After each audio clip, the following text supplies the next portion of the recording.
Yeah, so hello everyone. Welcome to another talk of creative confidence, which I'm doing in collaboration with Right Aligned. I'm Teresa, and some of you might know me already. I'm a brand consultant and designer at my own studio and also full-time head of design at Financial Times. I'd like to preface this talk in saying why I'm doing this. Creativity is a human trait, and as such, we all have it. But what we do lack sometimes is the confidence to name it, use it, and play with it. So whether it's because of imposter syndrome, being an introvert, or being in a non-creative job, I really want to help others to come to terms with the power of their creativity. So I've connected with people that I know in the industry who can share their experiences and let us in their creative world.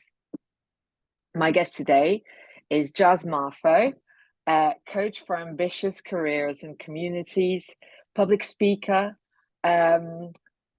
owner of the podcast Just Jazz and Co, and also a full-time mixed panel community manager. So another fellow side hustler and full-timer.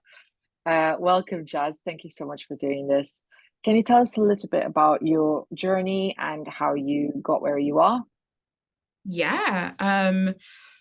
So first of all, thanks for having me here. I'm so excited to talk about creativity and creative confidence. My journey is one of those squiggly ones. But I kind of often describe it as like my journey back to things that have always been there, if that makes sense. When you were if you were to like speak to a relative, you could probably see that they're not surprised that I'm a career coach and a community manager, because those traits have just been a part of me since childhood. But I went to university and studied a degree in hospitality because I liked people, I liked business, and I liked food. It was kind of as simple as that. And it was a really, really great experience for me. And that was where I really just dove into the world of personal development. It was all within my own control. I graduated and was lucky enough to get onto a graduate scheme for a hotel company. And that journey was both very enriching, but it also became the place where I experienced burnout for the first time. And it really, really challenged my mental health. And if I'm honest with you, there was a big moment of working a breakfast shift and a wedding. So context, I've been in the building since about 5:30. It's now 11:30 and I'm rolling away banqueting tables. I have a panic attack. I come up to the floor to the duty manager to say, can I go home? I've just had a panic attack. I'm just not feeling too well. The rest of the team can handle the rest of it. They said no. I went downstairs, burst into tears, sorted myself out to go up and finish my shift, and went home. Told my dad, who is a lifelong side hustler and entrepreneur, or multi-passionate, should I say. They've all been his businesses, but there's different things. Who just said, you live under my roof, quit. And my dad's strategy would have been to just send them a text. And I was like, no, I need to like actually go in and write something. So I did that the next day because it just wasn't worth my mental health. So that kicked off a journey into really just looking at my skills differently and how I wanted to spend my energy and my talent.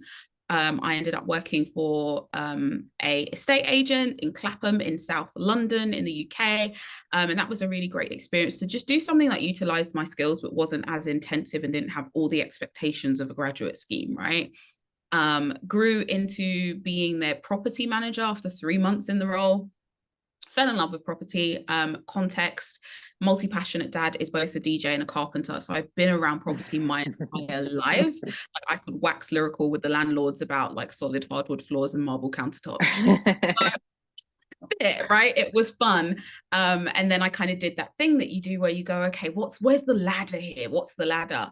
And that's how I ended up moving to be an administrator for the Bedford Estates, which is essentially a central London property management company, ultimately running the estate of the Duke of Bedford.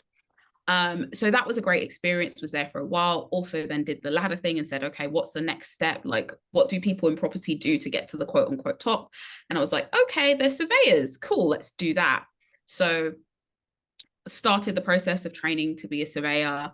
That was both it was quite intense and it was weird for me because I had property experience, whereas most people studying to be a surveyor were like fresh graduates. So it meant that I kept on getting in roles where I could do more than the average graduate, so they got that out of me. But because that was happening, they forgot to deliver the training that they promised.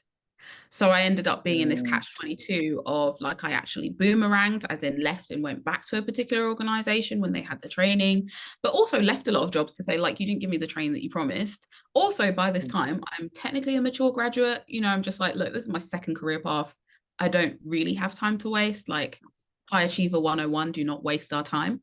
And partway through, I realized actually when I talk to the people who are qualified, A, they don't earn that much more than me, but they also look very bored and they do the same thing as me.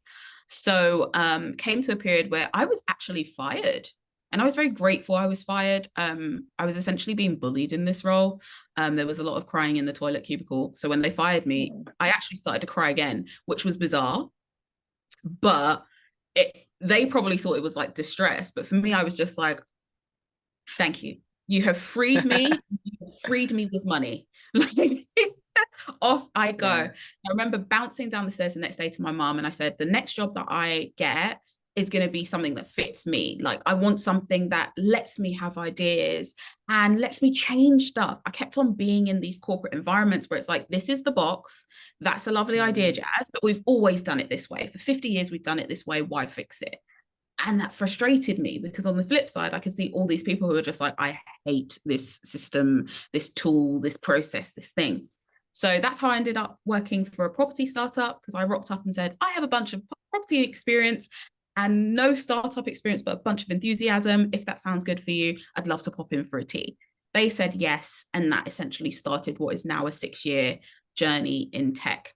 There were lots of nuances in between, being made redundant, promotions, contracting, all of that good fun stuff.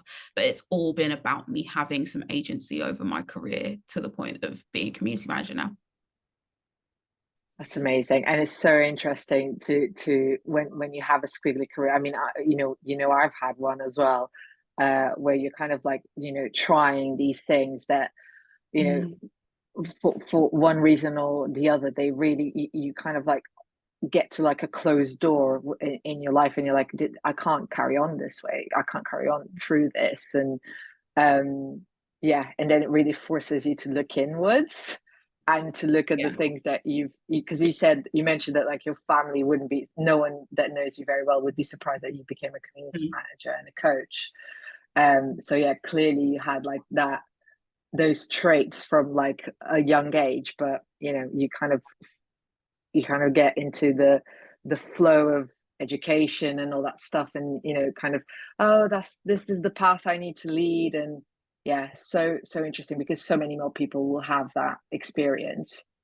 But I wanted to ask you, in changing and in pivoting, do you find, how does like being confident, and particularly confident in your skill set, and also being creative, being, problem solving, and figuring out, this isn't working for me, what can I try as a solution for my life? Yeah. How do you think that relates to success? Um, I think it is so important for success. Like, I'm talking as somebody who has had the rug pulled in various ways. And I'm also aware that we're recording this and having this conversation at a time where that's happening for a lot of people across the globe, right? The job that you thought was the forever job has just made you redundant.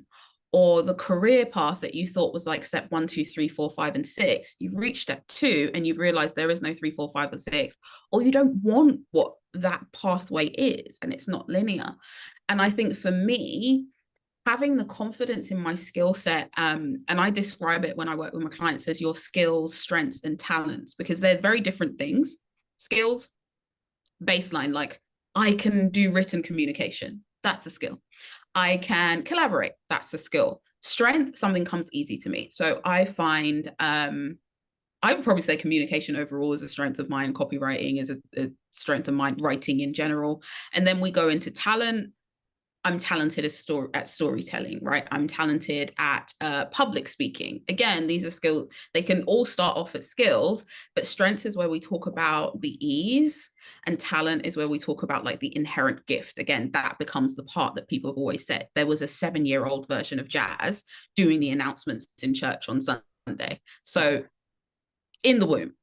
And I Mm, think those things, when all else fails and all else around you kind of falls apart or disappears, those are the things that you can hold on to. Nobody can ever take your skill, your talent, your strengths or experience. The only thing that happens is the opportunities to apply those change, get taken away, they switch, they look different.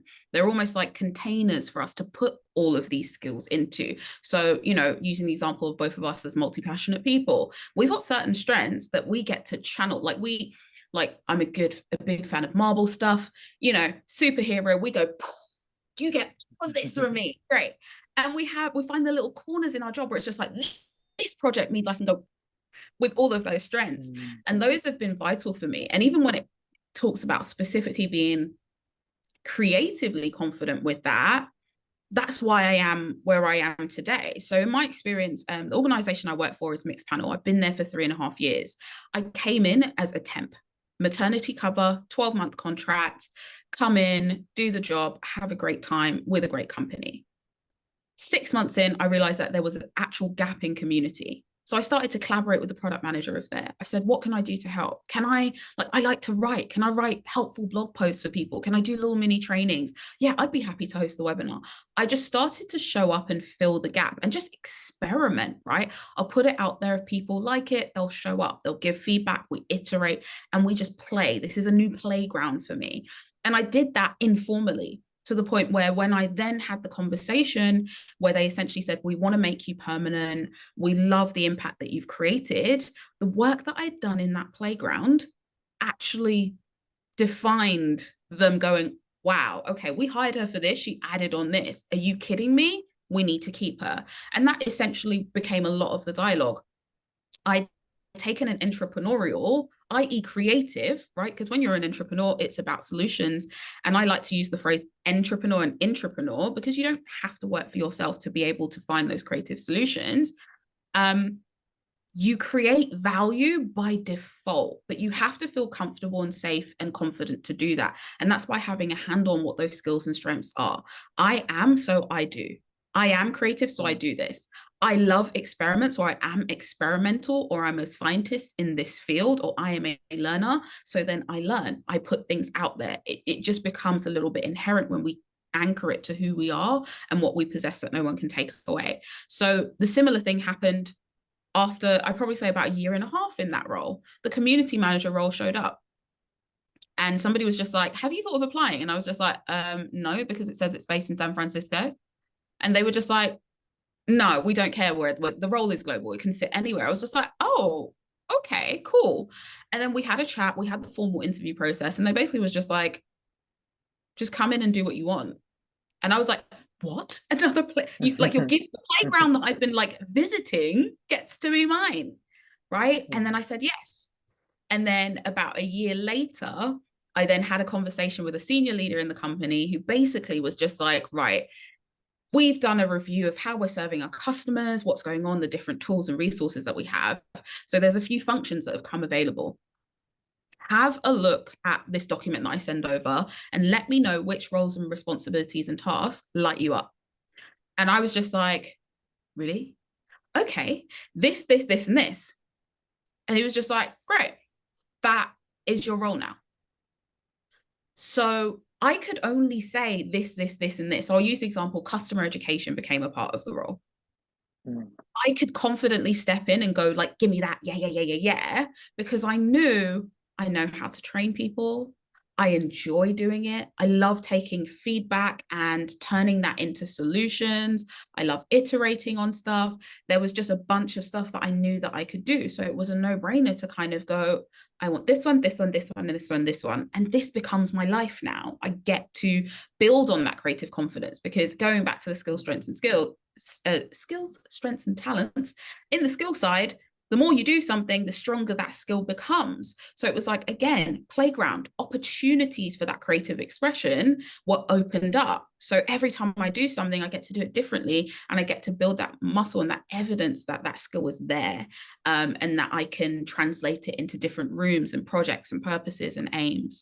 So long story short, it's been invaluable to my journey, but I think it's invaluable to all of our journeys because it anchors you. Absolutely. My screen is doing some things. I was going to say it's really nice and sunny where you are. Blocking it with my afro superpower. Amazing. Um, so so many good points there. So many good advice as well for people already. To focus on what you already have if you're pivoting and if you're changing.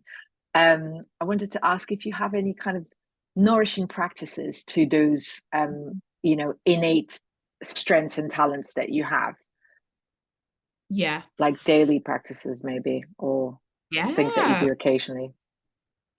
I'll definitely go ahead with the occasional one. I think it's keeping a log of what I call your wins and your lessons. It's very easy to go wins and losses, but nothing is ever lost. And especially on the lesson side, and it's a spreadsheet. If anybody wants it, just reach out. But essentially, you log the lessons learned, right? So something didn't go to plan, right? When we look at the work of somebody like Elizabeth Day, and she talks about how to fail, it's that element. It's not a true failure. We're learning from it. What can I take from it? What will I tweak next time? What did I learn about myself, others, and the world? Those tend to be the three questions that I anchor on, both with the wins and with those lessons, because then I can start to consolidate that learning. I learned that I need more time to do certain things, or I learned that I should ask for more help with certain things, or a peer review would be helpful, or some of those things. And again, especially when you're looking at it from that perspective, you give yourself a chance to feel your feelings, like I'm disappointed with myself or I'm disappointed with something.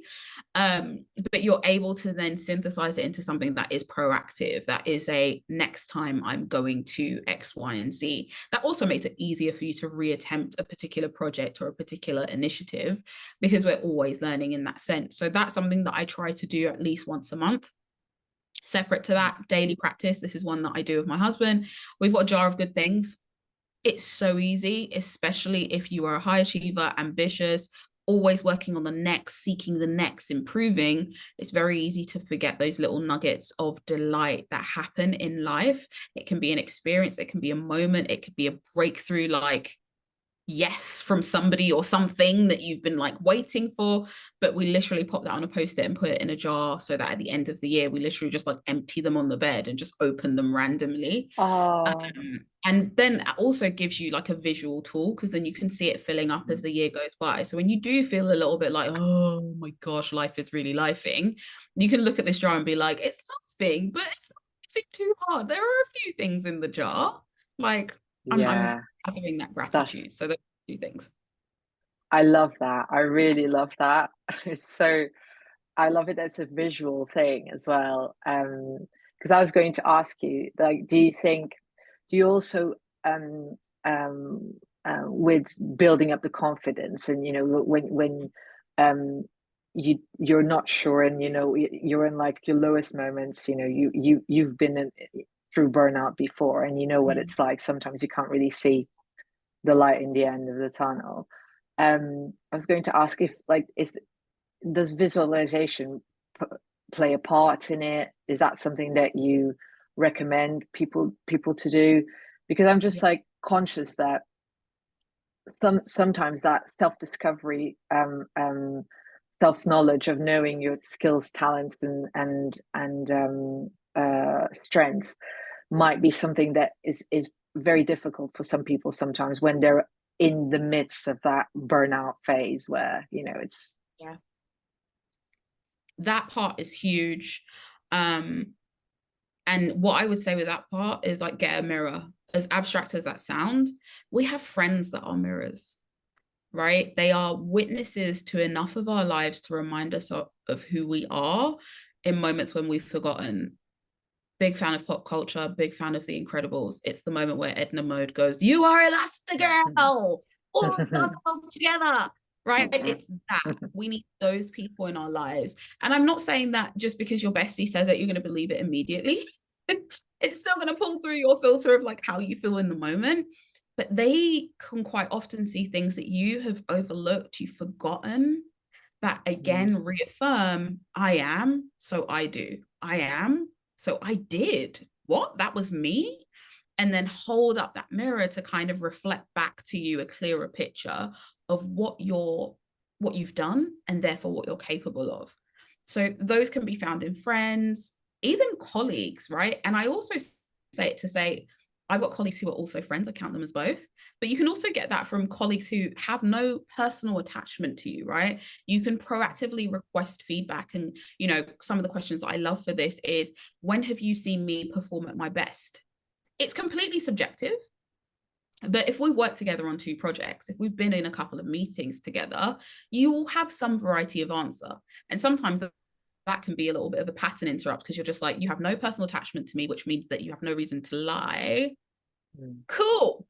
Like, so Yeah, having that, and then last but not least, I'm super biased, a coach can help you kind of uncover that and reflect back and really start to rewire some of those thoughts and beliefs about who you are and what you're capable of. absolutely. There's a whole process and methodology as well behind it that is so helpful, and yeah, that I mean, that you can help with as well, you know, that being a coach, and yeah, no, it's really amazing. I was going to ask if you know, being in the tech industry, you've been, you know, have you got any advice for someone who's starting out in the industry and doesn't know where to go? Because obviously it does have a bit of reputation for being quite rootless sometimes, you know, contracts and you know, make, I don't know, Twitter making lots of people redundant. It's a Yeah, big news story, but you know, any yeah, advice for someone who wants to get, you know, get into it? yeah. I definitely think, you know, the message that we're getting at the moment from the tech industry is that nowhere is untouchable. And Mm, not to be super bleak, but it's a similar thing that the banking industry went through, right? People got jobs at certain firms and thought, I've got a job for life. Um, and there's an element of, just remember that everyone starts somewhere. So you may be looking at the big firms, right? The Facebooks, the Netflix, the et cetera, et cetera. Nobody kind of pops out and goes straight to those. There are so many amazing startups doing great work that you can go in and ride the wave. And in fact, I recommend that, especially if you're completely new to tech, join a smaller organization where you can get greater visibility into different functions. Because the teams are so small, they have to collaborate. A lot of people are multitasking and multifunctional. So it's a really great ground for you to learn and to be exposed to lots of different things. Because one thing that you'll find when you go to these huge organizations is there's often silos. So you actually have to go out of your way. Say, for instance, I always have great relationships with product managers. If I worked for a massive company, that would be so difficult. Like, outside of like an annual thing, that would be so challenging for me to learn from, or just like hop into meetings and stand-ups and stuff like that. So I would say, look for the smaller organizations that are doing work that you're passionate about. Please do not work for the hot tech company just because they're hot and you don't like, get, understand, or believe in the product, because it will make it very difficult. Because one of the things that I like to say is that everything's subject to change in tech. That is more truer than you will ever know. So what, you may have signed up from a company doing a particular thing, and 6 months later they've completely pivoted, they've closed that product and opened a brand new thing. Like, flexible and adaptable takes on a whole new meaning. So really just focus on the ethos of the company, what you want to learn, and what you're bringing to the table. Like I did with property, I said, I've got property experience, know nothing about startups, but keen to learn. Let's have a chat. So what is it that you're bringing to the table? What are those projects, those experiences, life experiences too, right? Some of you are volunteering, active in your community, active online. You've got blogs, you've got portfolios, you've got passions. Bring those to the forefront, because tech, I know for me and for many people, has been the place where I've been able to be my true self. And it's not been weird. I've been in an interview and they pulled up my website at the time where it was just a blog and gone, love this, love this. Like, you write so well. And I was just like, mm, this is weird, but mm. so yeah, be you. That's amazing. Really great advice. And I was going to say, I just thought that it's not a coincidence that you're in tech, because with that inquisitive sort of personality, and you know, the adaptability and flexibility to change and iterate and play, and that's something that is really parallel to like the way that tech companies work, you know, and you know, the failure that is a learning. All these Mm-hmm. things are kind of, it's funny to see that you might be doing that at work, but sometimes you might not be doing that in personal life. And it is, they are the same principles, basically. isn't it? Of- Really are. Is yeah, really interesting. Thank you so much, Jazz. This has been really insightful and helpful. And I'm sure that a lot of people will think so as well. I'd like to also thank everyone who's watched this. And yeah, if you'd like to get in touch just with any questions or any kind of themes that you like us to talk more about, just hit me up on my socials or my website. And yeah, we'll thank you, and until the next one.